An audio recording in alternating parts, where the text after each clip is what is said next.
Hey, and welcome to the channel. Without any further ado, let's get into today's video for The Tax Collector. Taking place in LA, The Tax Collector follows suit with such films as Training Day, Harsh Times, and End of Watch, due to David Ayer being the screenwriter as well as being behind the camera for all of them. He seems to have a soft spot for putting Chicano thugs up on the big screen. The lead characters in this dive into the dark side of the Sunshine State are hardened gangsters, taking little to no shit from the people they collect from. They are the tax collectors for a gang ran by the Wizard from prison. David, played by Bobby Soto, has a heart that shows at points, either due to his nature or because he has a family. Either way, he does show some human kindness. Creeper, on the other hand, is a flat-out psycho dedicated to murder and violence, played by good old LaBouffe. And he falls in and out of his Chicano accent easier than a drunk one-night stand. Still playing a jealous, angry thug with more heart than almost everyone else in the film. George Lopez, on the other hand, feels out of place. Playing David's uncle and a shot caller, he eases into his role with a weak performance built off of an angry asshole attitude, and that's about it. It feels like they catered to his performance until they put him on ice, like a pig at a Montanza in a cooler. Oops. David is forced to either take an offer to join the new power coming into LA, led by Conejo, played by Conejo, or join his uncle in the ice chest. David downs his drink and takes his leave. Creeper and the rest of David's gang promise to spill Conejo's blood and send David and his family out of town. Right before he leaves, they come under attack while Conejo kills a chicken, spits liquor on a shrine, and has a girl's throat slit over him in a bath of blood. You know, like how everyone else wakes up first thing in the morning. I guess his chicken voodoo makes him invincible according to the plot or his character. Not sure which it is because it's not explained very well. After Conejo takes out David's people, David flees and collects his family. Meanwhile, Conejo, in some time travel speed, is able to have Creeper brought back to his place, beat to shit with a hammer, and phone David to witness as he stomps his face to mush. It's hard to feel for the guy since Creeper was a soulless piece of shit who killed people in much similar ways in the start of the film, but he's gone just the same. Bye, LaBouffe. David then goes to his little cousins to dig up a barrel of money, with a montage including a sandwich break while digging. What the fuck? He packs up and goes to get his family only to find his wife dead in the hotel and his kids are gone. After grieving over losing her by taking a bath with her in her own blood. Yeah, nobody'll notice the homie covered in blood leaving the hotel, nah? Conejo calls him and gives David an ultimatum. Bring me the money or I'll melt these kids in acid. This guy is no fucking joke, like some sort of Chicano Bond villain. David calls on some old friends from the Bloods, who ride with him to collect his kids, and turns a reluctant rat they're questioning into the newest forerunner for playing Two-Face in the upcoming Batman movie. Holy shit. Feeling rushed and forced in order to keep the pace of the film, David finds his kids safely and goes on to locate and kill Conejo, with a single OG from the Blood in an ambush scene. And similar fight scene between Denzel and Hawk in Training Day takes place. David gets beat on the floor and calls back to a scene that felt inserted for no reason other than to show that he trained himself defense for this moment. He finds the strength to fight back, breaking necklaces around Conejo's neck that protect him with evil, and then is able to turn the tables and kill him. Is this a supernatural drama crime story? Yeah, whatever. The OG finds David and they get the fuck out of there.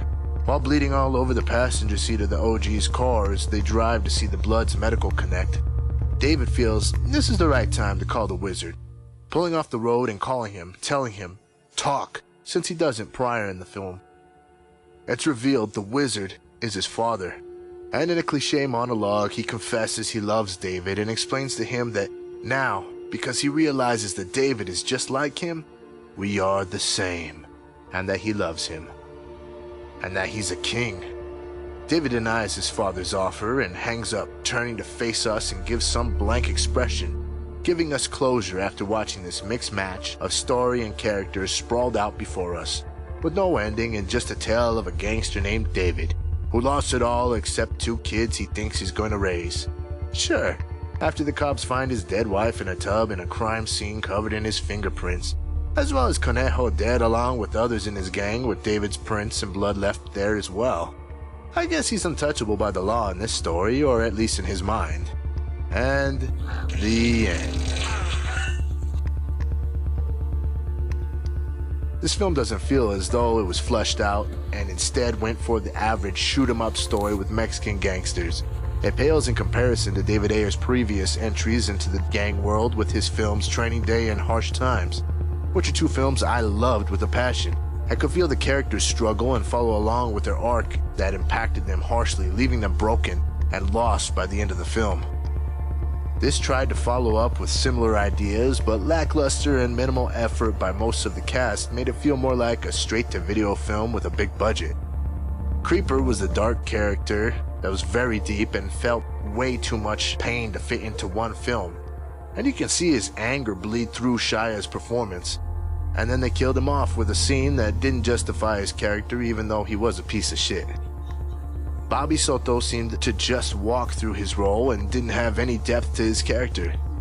Even when scenes like finding his wife dead came on screen, he screamed and held her in a tub of her own blood, but didn't portray a man who had just lost his wife. Just a guy who was told to react to the scene. The supporting roles didn't support anything stronger either.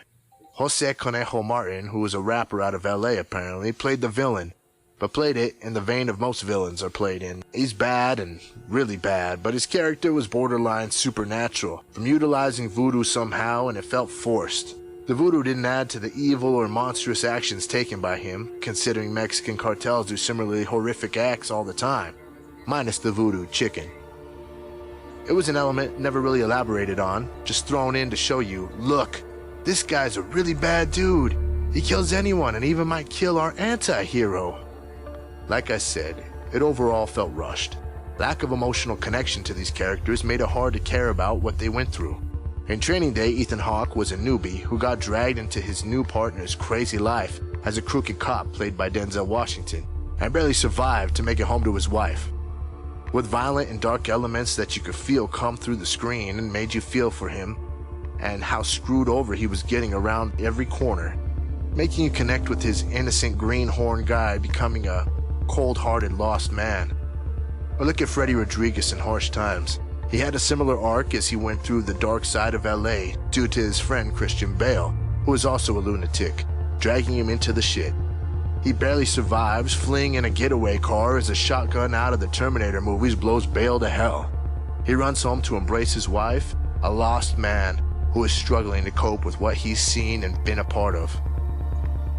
David was the gang captain with his friend who was a psychopath who didn't lead him down any rabbit holes like with the other two films, but instead is on a leash, waiting to attack whoever David sets him on. He influenced nothing in the story, and David didn't survive any hellish struggle mentally and physically, as the lead did in the other two films. He lost it all and got in a knockdown drag out with the villain, and had a conversation with his father we didn't really need to hear to finish out the film. Cue cold lost stare. Better luck next time. As always, thanks for watching. Like and subscribe, and I'll see you next time. Peace.